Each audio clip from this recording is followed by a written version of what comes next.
senhores espectadores, bem-vindos ao Duelo de Ideias. Hoje com um formato novo. Iniciamos o ano 2015 com um combate entre dois pesos pesados da política açoriana.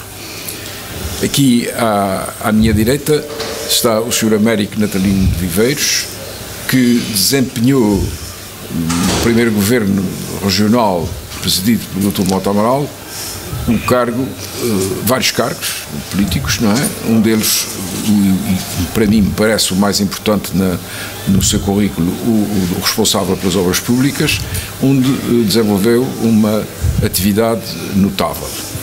À minha esquerda, o Dr. José Contente, que no governo socialista presidido por Carlos César desempenhou quase idênticas funções e também teve uma atividade notabilíssima à frente do seu departamento. Ambas estas figuras foram importantíssimas nesses governos, a ponto de funcionarem aos olhos da opinião pública como quase vice-presidentes do governo na prática, porque tinham setores muito importantes, deles é que dependia grande parte do sucesso das políticas governamentais. Eu começava pelo mais antigo, não sei se nas idades será, se calhar na política.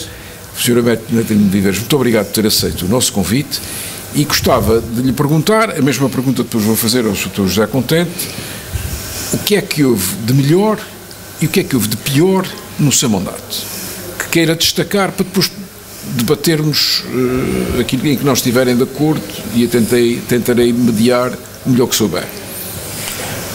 Muito obrigado pela oportunidade que nos é dada de estar aqui com os espectadores desta nova televisão micaelense, mas que pretende ser dos Açores e que vai até às comunidades e, portanto, é um bom ponto de partida neste ano de 2015 a falarmos daquilo que são aspectos históricos, mas que pesam hoje, continuam a ser importantes no futuro dos Açores. Eu não gosto de, respondendo à pergunta que me faz, eu não gosto de valorar as coisas no bem e no mal. Digamos, houve coisas que foram importantes, correram bem, houve outras que não correram tão bem, e em política é assim mesmo. O que é facto é que nós, na altura que arrancamos, e eu falo na década de 70, logo que eu estava com as responsabilidades não das obras públicas, mas do comércio, indústria e energia, e nessa altura, começando por aí, é preciso ter em conta que, no caso, por exemplo, da energia, nós não tínhamos eletricidade em variadíssimos pontos da região, com destaque aqui, por exemplo, para São Miguel também, onde toda a costa poente não tinha eletricidade. Nas Flores o sistema eletroprodutor estava a arrebentar pelas costuras. Em São Jorge a mesma coisa. Na Graciosa também, em termos de sistema eletroprodutor, estava esgotada a capacidade. No Pico eram as centrais comunitárias que, digamos, iluminavam em parte do dia e da noite as populações, a maioria das populações, e portanto este setor era um setor carente, sem capacidade de resposta imediata, e foi preciso muita força de vontade e muito saber das pessoas que estavam envolvidas neste projeto para tentar remediar uma situação caótica que nós encontramos, porque parte deste sistema era gerido pelas câmaras municipais. Só em São Miguel é que havia uma estrutura que era a empresa insular de eletricidade, mas que também entrou em convulsão no período revolucionário, e até, digamos, a insuficiência de capitais próprios que ela tinha também, de certo modo, obstruiu tudo o que era necessário fazer para estender a rede de transporte e distribuição a toda a ilha de São Miguel, e, portanto, as carências aqui eram enormes nesse setor. portanto, fez-se, e aqui nos primeiros 2 anos, o primeiro ano e meio de mandato do primeiro governo, houve um trabalho importante feito, desenvolvido também pelo engenheiro Medeiros Ferreira e, consequentemente, depois, quando eu tomei a responsabilidade dessa pasta, que foi em 1977, final de 77, depois nós prosseguimos e com mais fulgor, porque as necessidades cresciam e não havia capacidade de resposta. Portanto, considera isso a sua coroa de glória do seu mandato? Eu não direi coroa de glória. Do seu consulado? Não, eu não... Bem sei, mas quer dizer, agora, o melhor em que se revê da sua obra? Não, bom, eu tenho por hábito uma coisa que é, o que está feito eu esqueço. Também, mas nós é que não podemos esquecer. Uma das funções deste programa é exatamente isso. Lembrar. É lembrar aquilo que foi feito, mas, digamos, para não cair no esquecimento. Eu aqui o que saliento não é por ser bom ou mau, eu sabendo por ser importante. Por ser importante. Então, e muito esta questão. Eu registro isso. E agora, qual foi a sua frustração maior? O que é que desejaria ter feito e que não conseguiu, ou por falta de tempo, ou por falta de meios, ou por qualquer outra razão? Por falta de meios, nós gostaríamos de ter feito muito mais, mas como se recordam, os recursos que tínhamos naquela altura eram recursos muito magros, eram as compensações que vinham da base das lajes, e só a partir de 1988 é que tivemos acesso aos fundos comunitários, mesmo assim em valores muito modestos, e portanto nós tivemos que fazer uma grande ginástica para poder, com os recursos que tínhamos, responder às necessidades que eram ingentes. Mas qual foi a sua maior frustração? Se é que teve alguma, não é? Olha, sabe, eu não posso dizer que tenho frustrações. Tudo aquilo que foi feito com gosto. Eu, por exemplo, uma das coisas, posso aqui citar uma coisa que eu considero que isso é negativo, foi negativo e que tinha grande esperança que resultasse, mas depois não resultou, que foi, por exemplo, os parques industriais. Nós decidimos criar um parque industrial na Ribeira Grande que era para ser um motor do desenvolvimento e, portanto, foi um logro. Ainda hoje há zonas disponíveis para instalar novas atividades industriais, mas os parques industriais falharam. E, portanto, era uma coisa. Ficou-lhe essa pedra no sapato. Ficou essa pedra no sapato. E então eu passava para o José Contente e fazia exatamente a mesma pergunta: o que foi o melhor do seu consulado e aquilo que foi a sua frustração maior? Para começarmos depois a discutir, porque isto tem muito tempo para mangas. Boa noite, Dr. Melo Bente, boa noite, Dr. Natalino, também, e aos telespectadores. Em primeiro lugar, bom ano, estamos no princípio dele ainda. Bom, de qualquer modo, a atividade governativa deixa mais rastro histórico para quem a vê do que quem participa nela, sobretudo a uma distância que no meu caso ainda é pequena e continuo, aliás, a ser deputado. Nós participámos em projetos diferentes, no princípio da autonomia, o Sr. Natalino Viveiro, eu já numa fase mais avançada, não é que a diferença de idade seja muito grande, sobretudo agora, mas foi nessa altura. Ele também é um ilustre empresário da comunicação social, eu sempre fui e sou professor da Universidade dos Açores. Temos projetos diferentes, quer na trajetória, quer também naquilo que fizemos. De qualquer modo, eu posso dizê-lo com justiça, que aqueles que participam durante algum tempo, que foi o nosso caso, em projetos políticos de boa vontade e com sentido de amor aos Açores, deixam obra que fica à vista, e essas são as pessoas que a julgam, e portanto eu também tenho alguma dificuldade em valorar aquilo que serão os aspectos mais positivos e os menos positivos.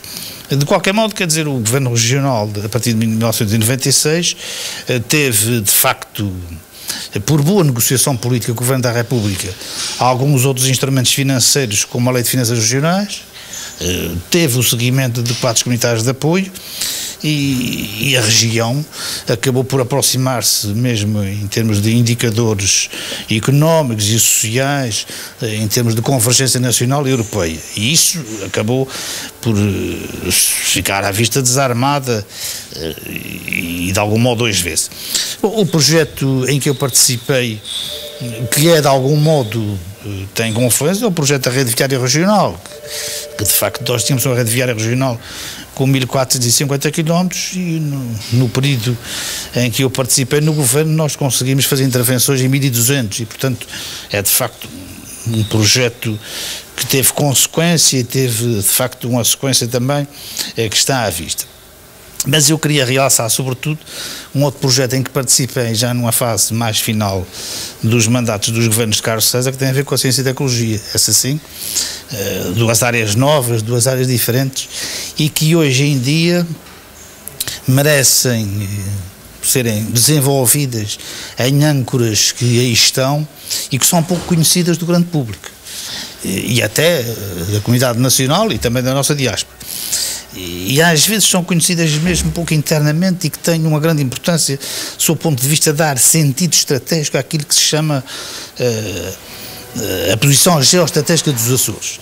E eu começo só por salientar de uma maneira muito rápida a questão da única estação espacial europeia em Portugal, que é a ESA, que está nos Açores, e que começou por ser uma estação que estava para ser móvel e portanto ia sair dali já uma estação fixa.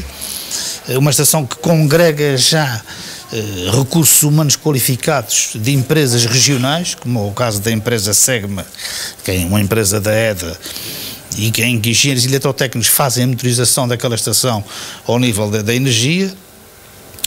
Uma estação que tem uma importância fundamental na Agência Espacial Europeia e no novo projeto de Galileu, que é o equivalente ao GPS americano, e portanto que aí estará com cerca de 29 a 30 satélites que darão também novas potencialidades. Há mais uma outra estação de referência em Santa Maria que participa diretamente no projeto Galileu. Neste momento existe também uma outra estação que pertence à rede atlântica de estações geodinâmicas espaciais e, portanto, de radioastronomia e de geodesia, num acordo em que a região fez com o Instituto Geográfico Nacional da Espanha para a medição de sinais de radioastronomia e que faz parte de uma rede atlântica onde intervém os Açores, as Canárias e a Espanha. E depois nós participamos em outras coisas que existem e que são pouco conhecidas, por exemplo, estações de climatologia na Graciosa, duas estações americanas que lá estão, uma estação de detecção por infrações de ensaios nucleares pertencendo a uma rede mundial que está sediada em Viena. Nós temos uma cartografia digital hoje que está nos programas conhecidos Google Earth e Virtual Earth da Microsoft, e a nossa cartografia digital serviu para isso. Nós participamos também num grupo chamado Nereus, que é uma associação europeia que congrega as regiões europeias que utilizam tecnologia espacial e que de algum modo fazem esse lobby no futuro projeto Galileu. Ou seja, os Açores têm um conjunto de sinais que neste momento precisam ser desenvolvidos, mas que, a par dos parques tecnológicos, e agora os parques industriais têm uma nova configuração, que são os parques tecnológicos, será o da Lagoa, o Nonagon e o da Terceira, que ainda está mais atrasado, e que podem federar e podem ancorar a tal investigação e desenvolvimento em contexto empresarial, onde a Universidade dos Açores pode e deve participar, e onde também as empresas podem ter uma ligação à investigação em termos de investigação, desenvolvimento e inovação em contexto empresarial. Ou seja, os Açores, por via, naturalmente, também do mundo que nos chegou, em termos da nossa globalização, precisam agora, na minha opinião, arrancar para uma nova fase em que sejam, sobretudo, os recursos, e repare, o caso dos parques tecnológicos hoje em dia podem funcionar com a fibra óptica, e nós nos Açores podemos também vender serviços e a nossa inteligência através só da fibra óptica, não é? Agora, há um conjunto de desafios para o futuro, e eu não queria estar a fugir muito à pergunta, mas já me estou a alongar um pouco, mas para falar exatamente dos projetos que eu considero relevantes. A sua maior frustração, em termos de governante? Bom, todos aqueles que participam num projeto têm coisas que deixaram inacabadas. Por exemplo, esta matéria da ciência e tecnologia que eu peguei na parte final é uma matéria para mim que eu gostaria de ver avançar neste momento, e deve avançar com outra velocidade agora, e, para portanto, que... A onda política contrária não o deixou concretizar isso, não é? Agora, eu pergunto... Não foi a onda política, foi... Os projetos iniciaram-se e agora tem uma consequência, porque... Mas saiu do governo, não é? Entretanto, claro, com qualquer certeza. dos dois saíram do governo e, portanto... Sou deputado regional, participo noutra feição, mas não é em termos decisórios... E agora diga uma coisa, se tivesse que fazer uma crítica à governação Natalino Viveiros, uma crítica política séria, que dissesse errou nisto ou errou naquilo, tem... Porque Natalino Viveiros sempre teve a fama, e eu aproveito, de ser uma pessoa muito inteligente, e realmente agarrou numa coisa que nós não tínhamos, que era energia elétrica em todo o arquipélago, e a Ilha de São Miguel tinha meia dúzia de coisas, não é? E quando ele saiu, já o arquipélago estava tudo eletrificado. Sem isso, vocês tivessem começado sem isso, nunca tinham chegado a esse desenvolvimento da tecnologia, como acabou de dizer muito bem, não é? Porque se não houvesse eletricidade, nem computadores havia parte nenhuma, não é?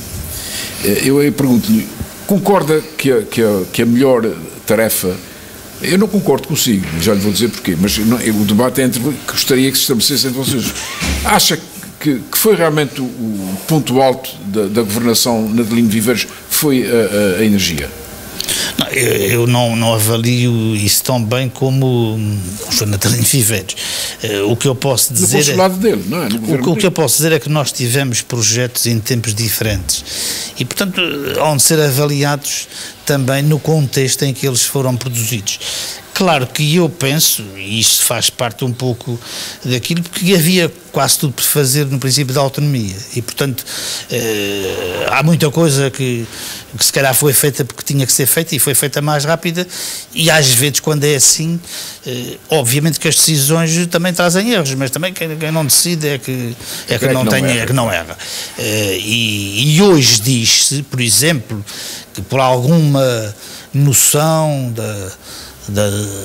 da tripolaridade e também de algumas situações das próprias ilhas, que houve alguma repetição de infraestruturas que eventualmente teriam dado uma boa. Por exemplo, fala no Pico, que houve o Porto das Ribeiras e o Porto de São Roque e o Porto da Madalena, e que poderia ter havido só um. Portanto, mas isso faz tudo parte dos contextos históricos, quer dizer, a posteriori é sempre mais fácil. É muito mais fácil. Mas é a posteriori que se julgam as coisas, não é? Nunca é antes, não é? Pois, o que eu acho é o seguinte, como há um autor que refere que as decisões políticas têm 3 critérios. Ou, de facto, se decide sem estudos técnicos, porque é preciso decidir em termos mais imediatistas, ou se decide só com estudos técnicos, em termos mais tecnocráticos, ou se decide com base nos estudos técnicos e com as necessidades sociais da realidade, e arranja-se uma bissetriz e há um certo pragmatismo racional. Bem, eu acho que, por necessidade do princípio da autonomia, houve algum decisionismo que teve que, se calhar, que ser tomado porque tudo estava por fazer. E isso impele as pessoas a avançar, às vezes sem os estudos técnicos ou então por critérios mais políticos. Isso poderia ser a grande crítica, mas isso, se calhar, todos os governos também acabam por tê-lo. Não sei se quer responder já a isso, mas eu tinha um exemplo que lhe respondia. O Pisão foi uma improvisação feita ainda no tempo de João Bernardo, não foi sua, não é? Foi do João Bernardo, e ainda lá está. Portanto, foi uma coisa improvisada, mas eu não sei se foi totalmente improvisada, porque o senhor engenheiro Meireles, que era um técnico muito abalizado do Laboratório Regional de Engenharia Civil, sabia como é que se fazia bom betão, e foi por isso que ele lá está ainda.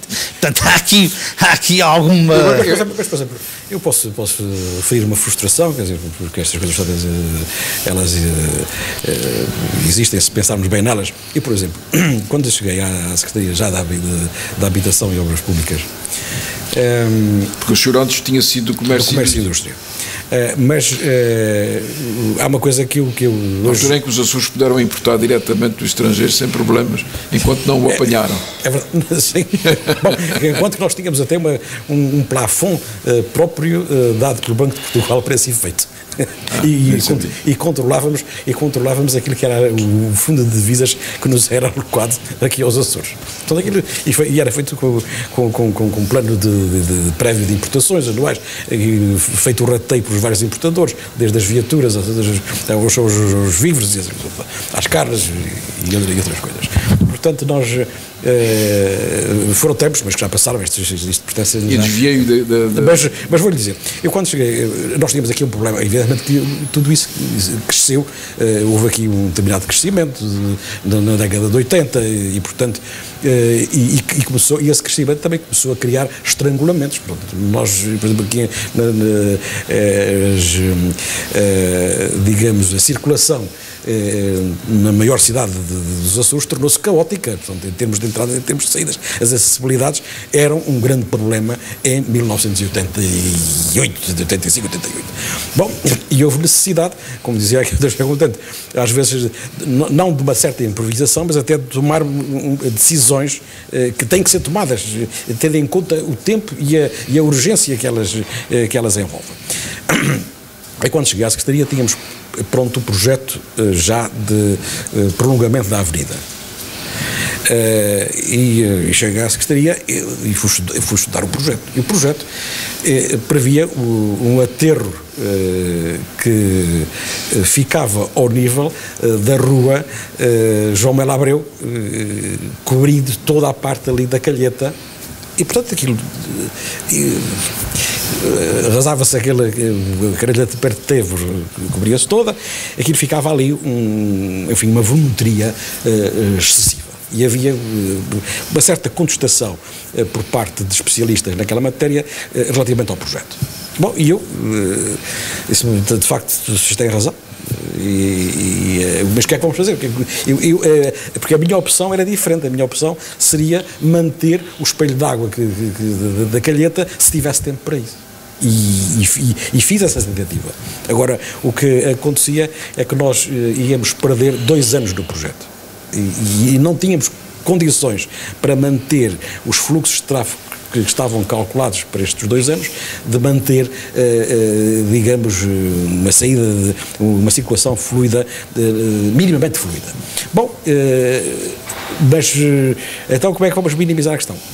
Fizemos o rebaixamento, reuniu então os especialistas de cá, pedimos autorização ao projetista para fazer uma ligeira revisão no projeto e conseguimos fazer o rebaixamento que hoje existe à saída ali da Avenida Infante Dom Henrique, que foi, digamos, uma mais-valia relativamente ao projeto anterior. Foi melhor, mas eu nunca fiquei satisfeito com esta opção, porque a minha solução era fazer uma via sobrelevada ali que permitisse o bar flutuar até à Calheta da Xera. Portanto, no fundo, respondo à crítica do Dr. José Contente dizendo improvisação sim, mas improvisação necessária. E agora eu pergunto... Mas não era só improvisação, porque aqui com certeza havia uma programação, e era necessário, digamos... Bom, a direita sempre fez assim, não é? O Sr. Natalino Viveiros não gosta que lhe chame de direita, porque realmente não é muito de direita. Direita sou eu, vocês são um bocadinho centro-direita ou centro-esquerda. Eu não gosto dessa classificação. Mas eu sou um keynesiano, não sou... Claro, somos ambos então keynesianos, não é? Embora isso seja de direita, mas uma direita mais... Enfim, penso eu que é mais ajada. Eu perguntava-lhe isso. O Dr. José Contente disse, a minha obra... das estradas, ao fim e ao cabo, não é? Que eu considero a sua coroa de glória. Eu pessoalmente considero que São Miguel se tornou numa ilha só, quando eram 2, depois da sua grandiosa obra das Escudos, que é a maior obra que se fez nos Açores de longe até hoje. Mas concorda com isso? Acha que as Escudos eram necessárias e eram boas? Vocês nunca fizeram isso, fizeram a estrada para a Ribeira Grande, Via Rápida. Fizemos a Via Rápida, fizemos a envolvente e a circular Angra Praia, que também, embora tivesse sido concluída já depois dos governo socialista, não é? Mas digamos que houve um trabalho a esse nível de acordo também com os recursos que estavam disponíveis. Portanto, tudo bem, mas isso, meu caro amigo, não vale a pena chorar sobre o leite derramado. E vou-lhe se concorda e vou-lhe dizer uma coisa, com a dimensão. E ainda por cima, quando houve uma visita do Primeiro-Ministro aqui, o Cavaco Silva, estávamos nós, que estava a obra a decorrer da Via Rápida Ponte Delgada, Ribeira Grande, e às tantas de dizer-lhe, bom, mas os números que eu tenho não justificavam um projeto desta natureza. Bom, eu tive que arranjar uma resposta que se adequava também à pergunta que ele colocou, porque, ou seja, para ele, se calhar aquilo era um desperdício. Já havia Rápida para a Ribeira Grande, era um desperdício. Bom, portanto, isso é para se ver muitas vezes como é que as pessoas interpretam as necessidades. Sim, mas o Cavaco Silva, o presidente Cavaco Silva, a gente já sabe como é que ele nos vê. Mas não é só ele. Com os binóculos ao contrário. Mas não é só ele. Infelizmente, se fosse só ele, é um símbolo podíamos pode ser um símbolo. De qualquer forma, relativamente às escudos, digamos, é um projeto que tem virtudes, com certeza, que criou aqui uma rapidez nas acessibilidades entre Ponta Delgada, ou melhor, entre toda a ilha, não é? Tem um contra que é, no fundo, aquilo aproxima, mas também pode levar ao despovoamento de algumas... Para aí um bocadinho, concorda com isto? Com esta crítica de que pode levar ao despovoamento? Até agora não tem levado, mas o que eu acho que é mais significativo nos escudos, a grandiosidade da obra, essa está à vista, mas é a aproximação e o facto de maneira muito simples, quase todas as pessoas estarem a 1 hora do hospital, se for preciso. Se for preciso. Se for preciso. Que depois implica exatamente também a alterações estruturais na área da saúde e que tem provocado com os encerramentos dos centros de saúde, etc. Portanto, mas há outras urgências que têm que ser no Hospital Central. Ou seja, o que eu acho é o seguinte, sob esse ponto de vista. Alguém que tem uma aflição hoje no Nordeste, etc., e que tenha que ter mesmo uma urgência hospitalar e não num centro de saúde, obviamente que vai valorizar isso mais. Mas também é verdade, para aqueles que trabalham e que se deslocam e que às vezes residem cá em baixo ou lá em cima e têm que vir trabalhar cá para baixo, obviamente que foi uma comodidade. Mas sobretudo foi o aproveitamento de uma possibilidade num tempo histórico em que era possível fazer esse aproveitamento. Porque às vezes, eu acho que erradamente, critica-se, e sempre se calhar foi assim, também no seu tempo se calhar assim, a questão do botão, mas é uma questão às vezes amplificada de um modo errado, porque se a Comunidade Europeia durante algum tempo priorizou o investimento nessas áreas e nas infraestruturas, eu acho que os países no global teriam sido, aí sim, atrasados se não tivessem aproveitado essas oportunidades. Independentemente de ter haver erros aqui ou ali, de aproveitarem mais botão, menos botão, mas é um discurso de facto muito pouco condizente com a realidade e às vezes dá uma certa sobranceria. Se não fosse o botão, eram as pessoas. Portanto, as pessoas devem ser e devem ter fundos próprios para isso, para a qualificação, etc.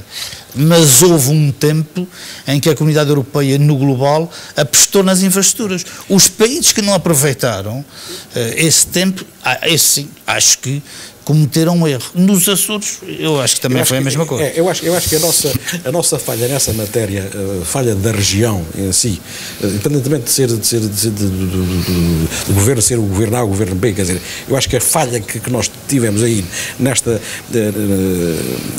matéria tem a ver um pouco com a pouca atenção que se deu depois aos custos de exploração dessas unidades, de algumas unidades, quer dizer, portanto... E a exploração depois é impossível, é isso? Tem custos muito altos, e portanto nós devíamos ter visto, porque aqui... Eu ainda estou de acordo. Mas então diga já agora... Eu ainda estou de acordo se estivermos a falar das escutas. Não estou falando dos escudos, não. Não estou falando das escutas. Há uma coisa que nós temos para o futuro, que é a questão da manutenção das nossas infraestruturas. Esse é um problema. Mas também, quem acredita na política, e eu já discuti isso também, quem acredita na política, acredita que a Comunidade Europeia, daqui a 10 ou 15 anos, pode ter outros atores que, de algum modo, percebam que depois de terem feito um grande investimento nas infraestruturas, se não for para refazer essas infraestruturas de novo e não ficarem só com a ideia que se faz as infraestruturas e depois elas autoalimentam-se e autossustentam-se, o que não é verdade, não é? O que não é verdade em algumas delas, vai ter novas linhas para manutenção, com ser com menos dinheiro.